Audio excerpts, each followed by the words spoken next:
नमस्कार फ्रेंड्स, स्वागत है आपका हमारे YouTube channel home science BMA पर। फ्रेंड्स, आज इस वीडियो में हम आपको पढ़ाएंगे सुरक्षात्मक तत्व जल। यह वीडियो BA फर्स्ट सेमेस्टर का यूनिट नंबर 3 है। इसमें हम आपको पोषक तत्वों के बारे में एक पोषक तत्वों के बारे में डिटेल नॉलेज देंगे। सभी पोषक तत्व अपने अपने जगह पे महत्वपूर्ण स्थान रखते हैं, क्योंकि इन्हीं पोषक तत्वों के द्वारा ही हमारा जो शरीर चल रहा है, इन्हीं पोषक तत्वों की मदद से चल रहा है। तो सभी पोषक तत्व का अपना अलग अलग कार्य होता है तथा सभी पोषक तत्व हमारे शरीर के लिए आवश्यक होते हैं। जैसा कि BA फर्स्ट सेमेस्टर का एग्जाम हो चुका है, लेकिन ये जो पोषक तत्व का चैप्टर है, जितने भी पोषक तत्व होते हैं वो आगे आप कोई भी तैयारी करेंगे, चाहे TGT PGT हो, चाहे नेट हो, चाहे JRF हो, जो भी तैयारी आप करेंगे उसमें आपको ये पढ़ने के लिए ज़रूर मिलेगा।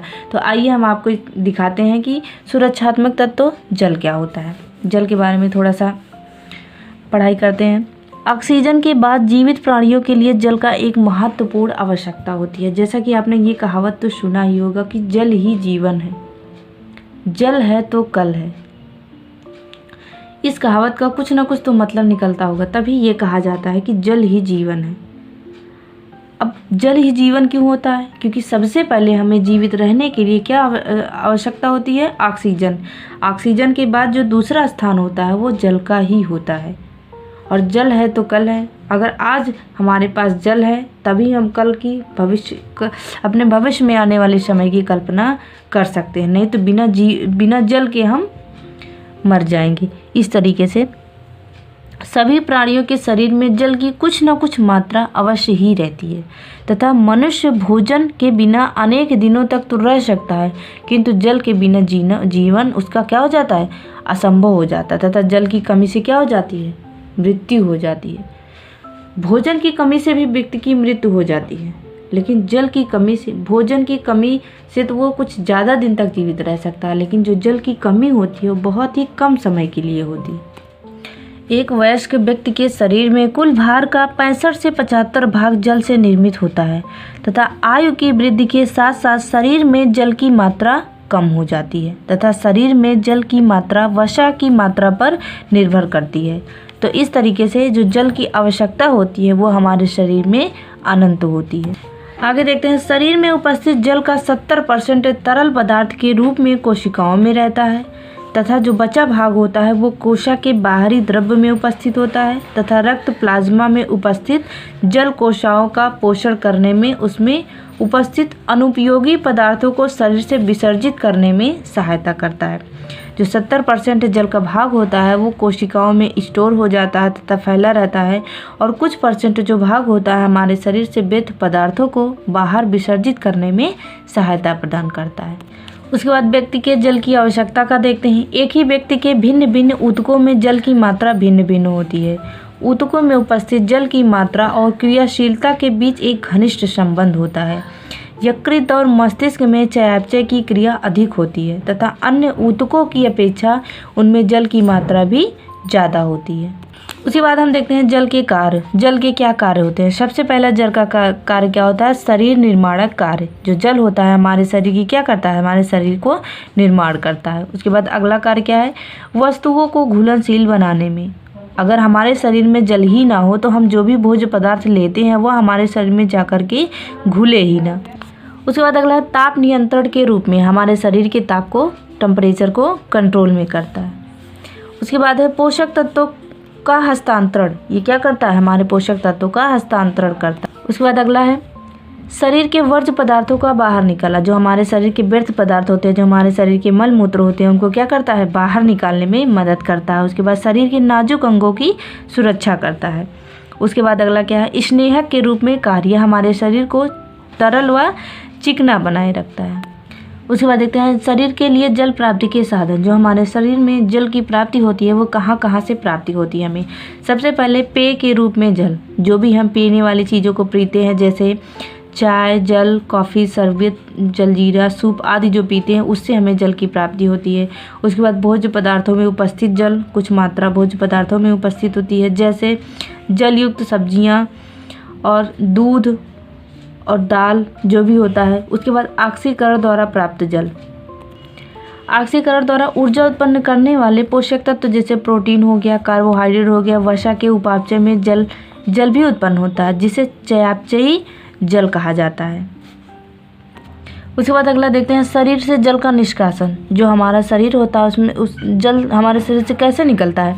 शरीर से अधिकतम जल का निष्कासन कहाँ से होता है? गुर्दे से मूत्र के रूप में तथा त्वचा के माध्यम से पसीने के रूप में होता है। कुछ मात्रा में जल फेफड़ों तथा आमाशय व आंत्र मार्ग से भी निष्कासित होता है। उसके बाद देखते हैं शरीर से जल के निष्कासन की मात्रा ग्रहण किए हुए जल की मात्रा शरीर की अवस्था, वातावरण, तापक्रम और शरीर की क्रियाशीलता आदि से प्रभावित होती है। जैसे हमारे शरीर से जल की कितनी मात्रा बाहर निकलेगी या किस पे निर्भर करता है? शरीर की अवस्था पे, वातावरण पे, तापक्रम पे और शरीर की क्रियाशीलता पे। जैसे ज़्यादा मेहनत का काम करेंगे तो ज़्यादा पसीना निकलेगा, तो इस तरीके से हमारे शरीर से जो जल की आवश्यकता होगी वह बढ़ जाएगी। तो एक सामान्य प्रौढ़ व्यक्ति जो होता है गुर्दे से प्रतिदिन 180 लीटर जल फिल्टर होता है। तो इस तरीके से जल का 99% रक्त द्वारा अवशोषित हो जाता है तथा जो बचा आधा या 2 लीटर पेशाब के रूप में उत्सर्जित हो जाता है। त्वचा से जल निष्कासन का मुख्य रूप से पसीने के रूप में होता है तथा कुछ मात्रा जल की त्वचा के द्वारा निरंतर वाष्पीकृत होती रहती है। उसके बाद सांस के द्वारा बाहर निकाली वायु में वाष्प की उपस्थिति होती है तथा सामान्य परिस्थिति में लगभग 300 मिलीलीटर जल प्रतिदिन इस विधि से निष्कासित होती है। उसके बाद हम देखते हैं कि मुख्य रूप से हमारे शरीर से जो जल की मात्रा निकलती है वो कहाँ कहाँ से निकलती है। सबसे पहले गुर्दों से मूत्र के रूप में, त्वचा से पसीने और स्वेदन के रूप में, फुफ्फुसों द्वारा निःश्वसन के द्वारा जो हम सांस बाहर निकालते हैं, जो कार्बन डाइऑक्साइड निकालते हैं, बड़ी आंत से मल त्याग के रूप में तथा दुग्धस्रावी महिलाओं में दुग्ध स्राव के रूप में। उसके बाद देखते हैं शरीर में जल का संतुलन। शरीर में जल का संतुलन रहना अति महत्वपूर्ण होता है। शरीर में ली गई जल की मात्रा यदि निष्कासित जल की मात्रा के समान है तो शरीर में जल का संतुलन कहलाएगा। जितनी मात्रा में हम जल को ले रहे हैं उतनी मात्रा में ही निकाल रहे हैं, तो ये क्या होगा? जल का संतुलन हो जाता है। उसके बाद हम देखते हैं जल की कमी से होने वाली हानि। जो जल की कमी होती है वो किस स्तर तक होती है? जल में अत्यधिक जल की कमी से वर्ज्य पदार्थ के निष्कासन में बाधा होती है। जो भी हमारे शरीर के व्यर्थ पदार्थ होते हैं, अगर जल की कमी हुई तो वो बाहर नहीं निकलेंगे। जैसे जल की कमी होने पर जो हमारे गुर्दे में पथरी हो जाती है, जो व्यर्थ पदार्थ होता है वो बाहर नहीं निकल पाता है, तो वहाँ पर स्टोर होकर के क्या हो जाती है? पथरी बन जाती है। गुर्दे अपना कार्य सुचारू रूप से नहीं कर पाते हैं तथा उसमें विकार आ जाता है। मनुष्य का वजन लगातार गिरता जाता है, जिससे व्यक्ति को लगातार दस्त या उल्टी होने की अवस्था में निर्जलीकरण की स्थिति आ जाती है। निर्जलीकरण वह स्थिति होती है जब व्यक्ति के शरीर में बहुत ही ज़्यादा जल की कमी हो जाती है। इस अवस्था में रोगी व्यक्ति को समुचित समय रहते उपचार न दिया जाए तो उसकी मृत्यु भी हो सकती है।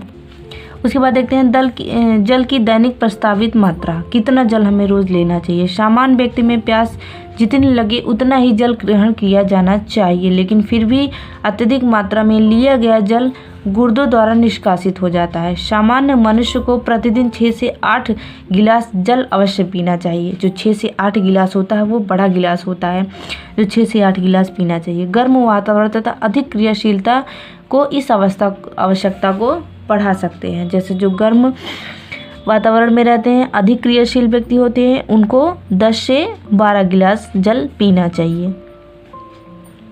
उसके बाद देखते हैं दूषित जल से फैलने वाली बीमारियां। जल से कौन कौन सी बीमारियां फैलती हैं? जैसे वायरस द्वारा, hepatitis A, hepatitis E, poliomyelitis.